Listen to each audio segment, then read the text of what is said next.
udah pernah jatuh ratusan kali, ditabrak mobil, kebakar, keseret, kelempar, sampai udah pernah ditubruk juga sama helikopter loh. Sekali lagi ya, helikopter cuy. Ini bisa-bisanya Jackie Chan nggak ada mati-matinya.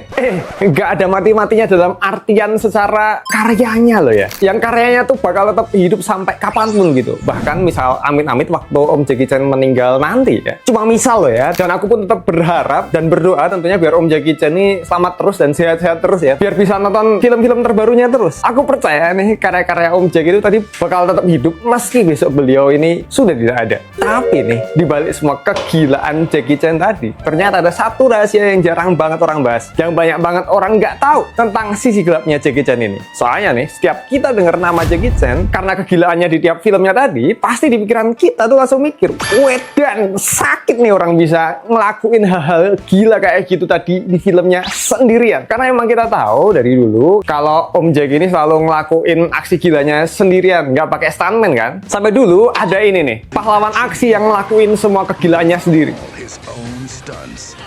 Dan sampai di interview nih, Om Jackie sendiri juga bilang kalau dirinya sendiri ngelakuin hal-hal gila di filmnya nggak pakai stuntman. Dan Om Jackie juga bilang kalau dia ketahuan pakai stunt double, penontonnya nggak bakal maafin dirinya. If I'm used a double, the audience won't forgive me. They won't forgive you. Tapi nih, sekarang coba lihat cuplikan ini.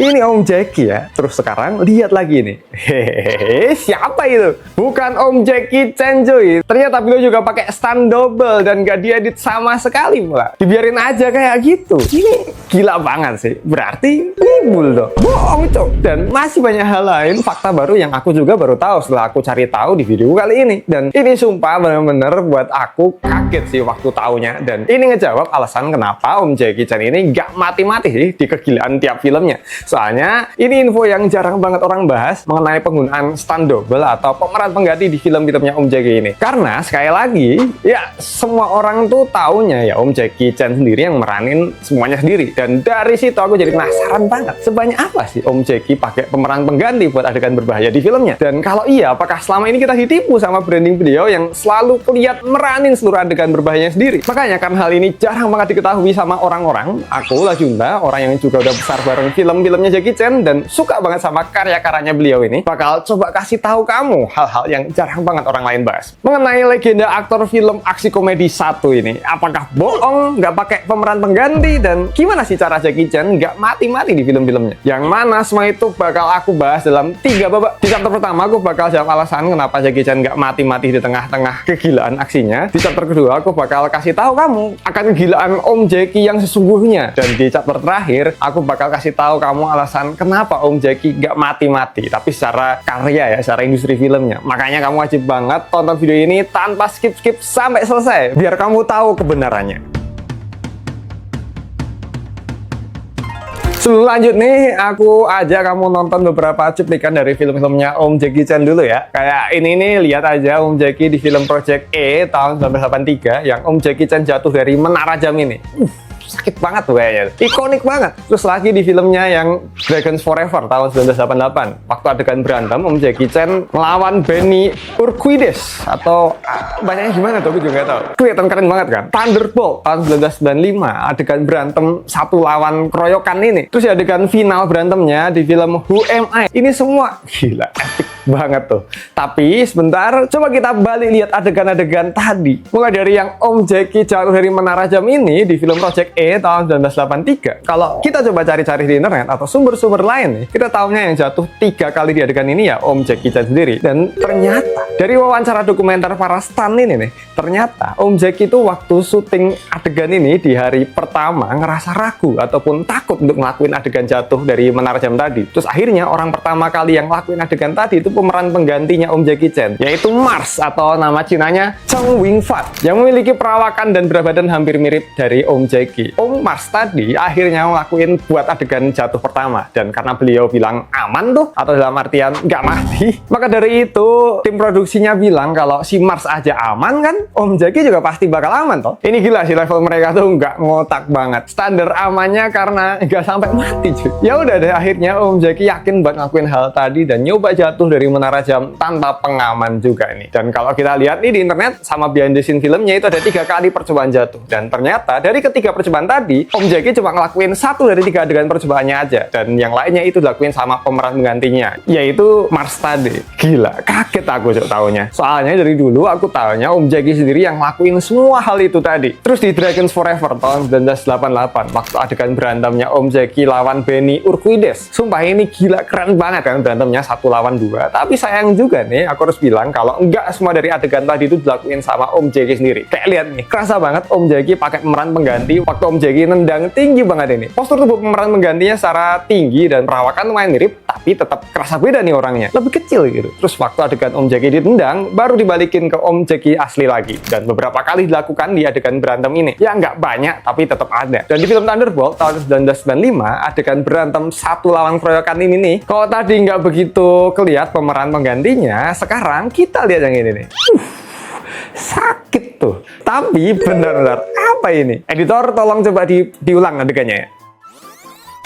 Ini siapa coba? Tadi Om Jackie, sekarang malah orang lain. Nah ini nih bocor paling kelihatan banget dan juga klip yang aku tunjukin di awal opening tadi. Dan di film ini banyak banget penggunaan pemeran pengganti buat adegan gelutnya Om Jackie. Pokoknya kebanyakan adegan cepat, cuplikan yang cepet-cepet dan berantemnya intens tadi itu dilakuin sama pemeran pengganti. Dan ini sampai ada YouTuber lain juga yang sampai notice kalau ada inkonsistensi. Soalnya sepatu Om Jackie Chan kan hitam ya di sini. Tapi waktu adegan ini malah sepatunya berubah jadi coklat. Dan ini semua yang nunjukin kalau Om Jackie ini secara jelas pakai pemeran penggantinya di banyak filmnya. Dan sebetulnya masih ada beberapa juga penggunaan pemeran pengganti di film-film Om Jackie lainnya. Contohnya kayak di final berantemnya Om Jackie di film Who Am I, gunain hal yang sama lagi, yaitu tiap adegan potongan cepat yang berantem parah atau Om Jackie harus jatuh hard, itu harus digantiin sama pemeran pengganti. Ya sekali lagi, walaupun nggak begitu banyak, tapi tetap ada. Dan aku nggak coba cari di film-film lainnya, karena sebetulnya aku pengen fokus sampai di filmnya yang Thunderbolt tahun 1995 aja, yang benar-benar kelihatan penggunaan stunnya. Dan kenapa film di tahun itu? Soalnya di tahun 1996-nya, 1 tahun setelah filmnya tadi, Om Jackie di acara roadshow ini, dia ditanyain apakah ngelakuin semua hal di filmnya sendiri. Dia bilang, iya, nggak pakai pemeran pengganti. Ya walaupun waktu ditanyain kedua kalinya dia bilang kalau ya kadang ada dikit gitu dibantu pemeran pengganti, tapi dengan ekspresi yang nggak rela gitu. Dan juga bilang kalau dia pakai pemeran pengganti, penonton nanti nggak bakal maafin dia. Padahal jelas ya, kayak yang udah aku sebut tadi di tahun-tahun sebelumnya, banyak film-film Om Jackie yang gunain pemeran pengganti buat Jackie Chan sendiri. Ini kan jadi bertolak belakang banget ya. Contohnya kayak di Project A tahun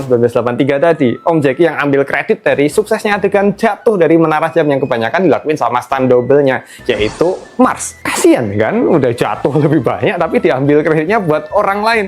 Dan ini nih yang lebih gila lagi dari film-filmnya Om Jackie Chan. Ternyata di filmnya nggak cuma Om Jackie aja yang pakai pemeran pengganti, tapi juga sampai lawan-lawan mainnya atau musuh-musuhnya juga nih ikut digantiin sama pemeran pengganti juga. Ini biasanya kalau musuh kan pasti udah diambilin orang-orang yang jago berantem juga ya, dan nggak perlu pemeran pengganti lagi. Tapi di film-filmnya Om Jackie ini emang beda banget. Jadi cerita dari Om Andy Cheng ini, beliau ini adalah anggota senior dari Jackie Chan Stuntman, tim stunt yang didirikan sama Om Jackie sendiri untuk kerja bareng dirinya di tiap film-filmnya. BTW beliau juga ini yang ngegantiin Om Jackie di filmnya Thunderbolt tadi. Dan dalam videonya di channel Corridor Crew, beliau cerita soal cara kerja di tiap syuting bareng Om Jackie itu kompleks banget. Dalam satu adegan pertarungan bisa terjadi puluhan kali pergantian antara para pemain dan pemeran penggantinya. Bukan cuma sekali 2 kali, tapi sampai puluhan kali. Hal ini dilakuin karena emang Om Jackie ini orangnya yang perfeksionis banget, kan hasil dari didikan di sekolah opera waktu kecilnya dulu. Dan masalah ritme, timing pertarungan, itu nggak semua pemain bisa ngimbangi pertarungannya Om Jackie. Apalagi pemain kulit putih itu tuh susah banget untuk ngikutin gerakannya Om Jackie. Jadi kebanyakan adegan tarung sama lawan mainnya yang bule ya, yang adegannya susah, yang butuh presisi tinggi dengan timing yang pas banget nih, Om Jackie selalu nuker-nuker pemainnya pakai stunt timnya yang udah jauh lebih kenal, lebih tahu timing gerakannya Om Jackie. Makanya bisa sampai puluhan kali switching pemain di tiap shot adegannya. Dan semua hal tadi itu dilakuin dengan sangat rapi buat tahun-tahun segitu. Apalagi penggunaan adegan cut cepat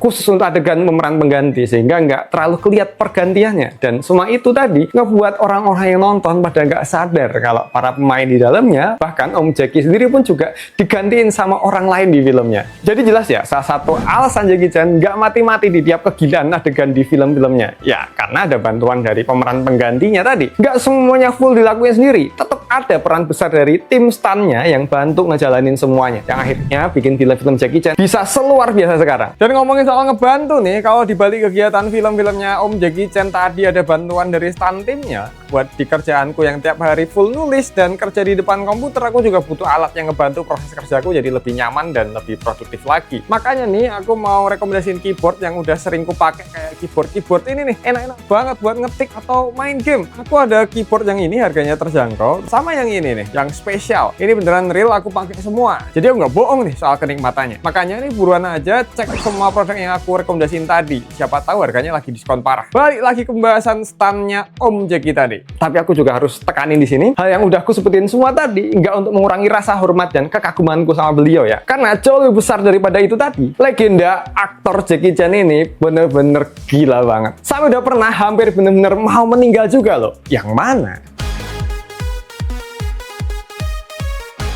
Nggak bisa dipungkiri kalau Om Jackie ini beneran legend yang nggak bisa dibandingin sama aktor-aktor lain. Walaupun ada banyak sedikit bumbu-bumbu jujuran dan ketidaktransparan kayak yang aku sebut di chapter sebelumnya tadi. Soalnya nih, walaupun Om Jackie juga dibantu sama pemeran penggantinya di beberapa adegannya, tapi hal itu nggak nggantiin ataupun ngurangin hal-hal kegilaannya beliau itu. Dan perlu digarisbawahi, nggak semua tuh selalu dibantu pemeran pengganti. Cuma dikit banget adegannya dibantu sama pemeran penggantinya. Dan walaupun juga Om Jackie itu pakai pemeran pengganti nih, bukan berarti Om Jackie juga skip di adegan tadi, tapi beliau juga tetap ngelakuinnya. Om Jackie tetap ngelakuin semua kegilaan di filmnya tadi secara real, sampai luka-luka dan cedera yang dialaminya itu juga real. Gak bohong dong. Kayak di film Police Story tahun 1985, adegan Om Jackie prosotan turun dari tiang lampu di mall sambil nabrak kaca-kaca dan lampu ini, Om Jackie ngelakuin semuanya sendiri, sekali take, tanpa pakai pemeran pengganti. Sampai luka yang dialaminya pun beneran, tangannya ngalamin luka bakar serius di telapak tangannya karena aliran listrik dari lampu-lampu tadi yang pastinya juga kesetrum juga. Sampai harus ngalamin cedera punggung soalnya mendarat nggak pakai matras, tapi mendarat di tumpukan permen di dalam kota ini aja. Itu semua dilakuin Om Jackie Chan sendiri dan bener-bener keren banget beliau. Terus lanjut lagi di Project E tadi yang jatuh dari menara jam. Walaupun Om Jackie cuma ngelakuin salah satunya dan percobaan pertamanya pun juga dilakuin sama Om Mars,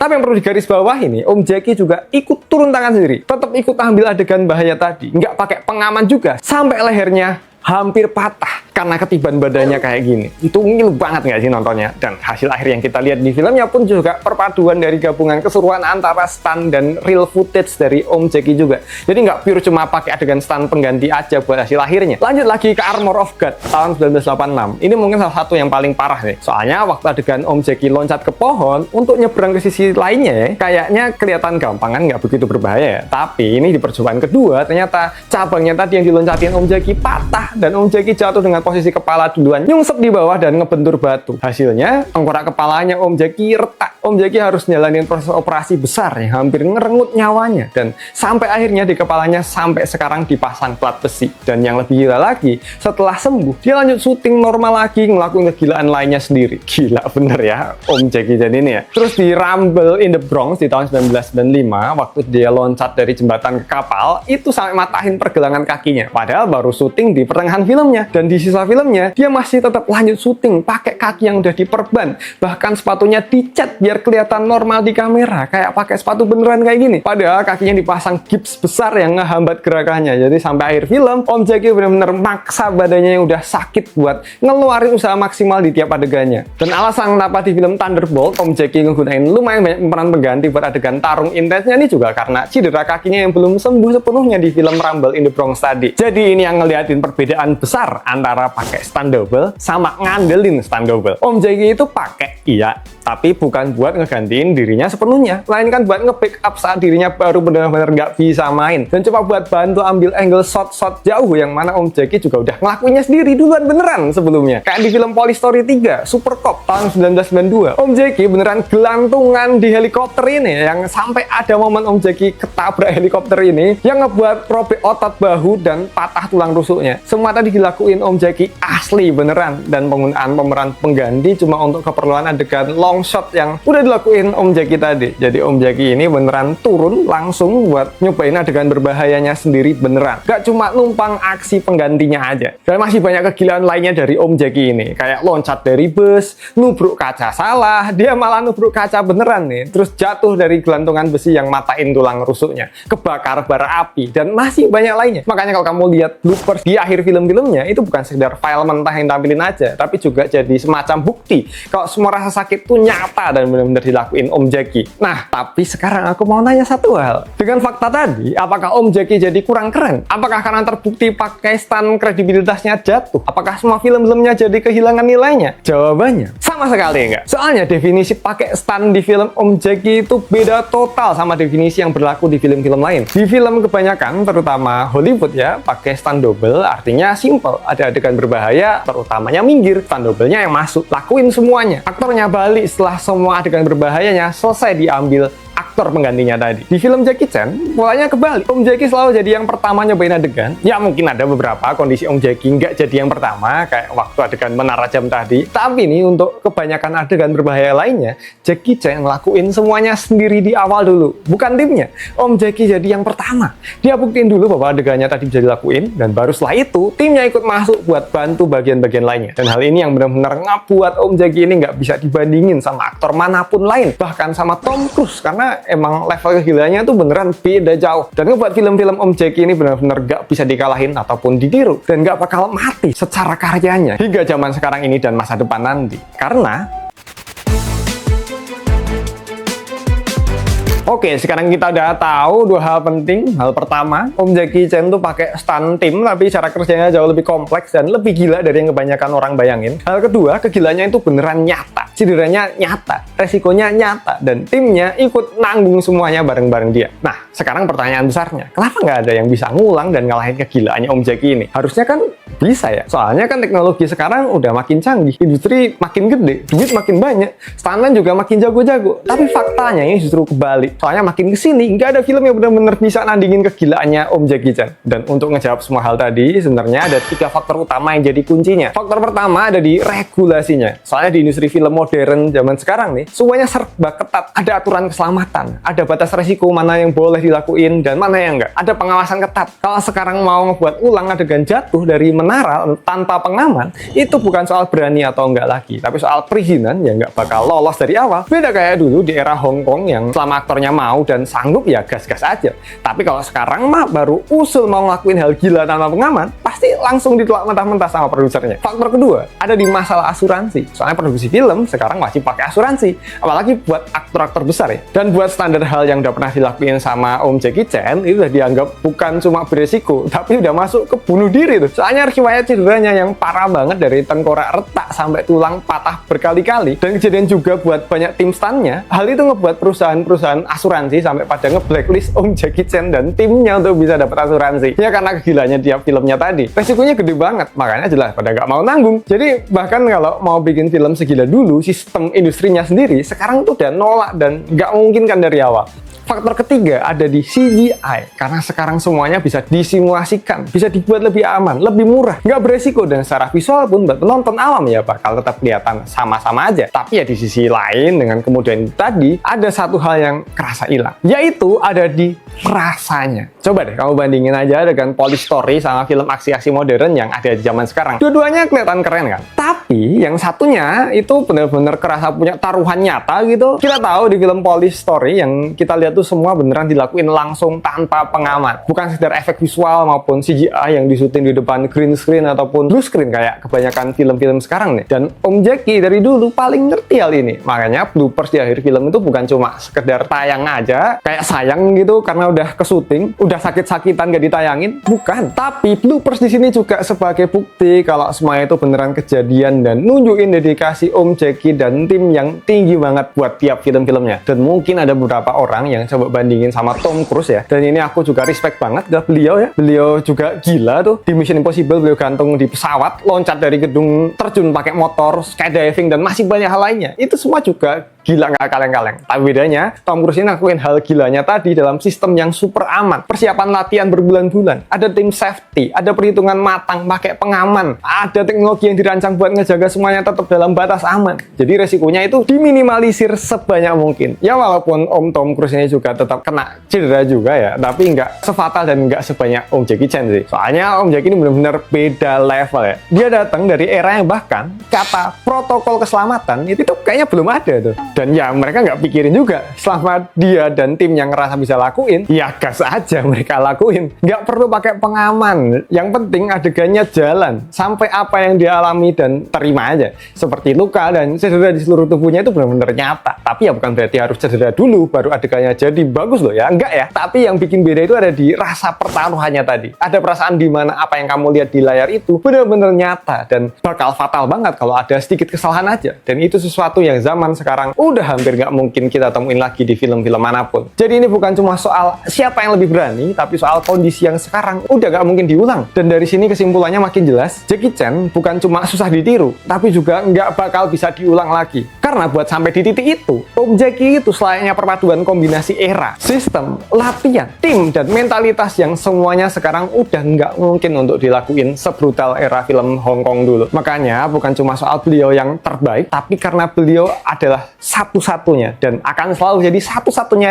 legenda nomor satu aktor laga menurutku. Dan seluruh hal yang udah aku sebutin tadi yang akhirnya bikin karya-karya Om Jackie ini gak bakal ada matinya. Karena yang dia tinggalkan itu bukan cuma sekedar film, tapi juga jejak rasa, usaha, dedikasi, dan rasa sakit yang benar-benar nyata. Sebuah revolusi dalam film aksi komedi. Dan bahkan ketika suatu saat nanti beliau udah tidak ada nih, aku percaya karya-karyanya itu bakal tetap hidup terus dinikmati oleh generasi-generasi selanjutnya. Dan omong-omong soal film aksi yang gila banget nih, ternyata Indonesia juga punya film yang benar-benar brutal dan keren banget pertarungannya. Yang semuanya tadi udah aku bahas lengkap di videoku yang ini nih. Kenapa Indo nggak bisa bikin The Raid lagi? Sama juga kamu wajib tonton videoku yang ini nih. Kenapa film Fast and Furious tuh makin sini makin aneh ya? Langsung tonton dua-duanya atau pinjam HP temen kamu. Dan jangan lupa cek produk yang udah aku taruh di sini nih.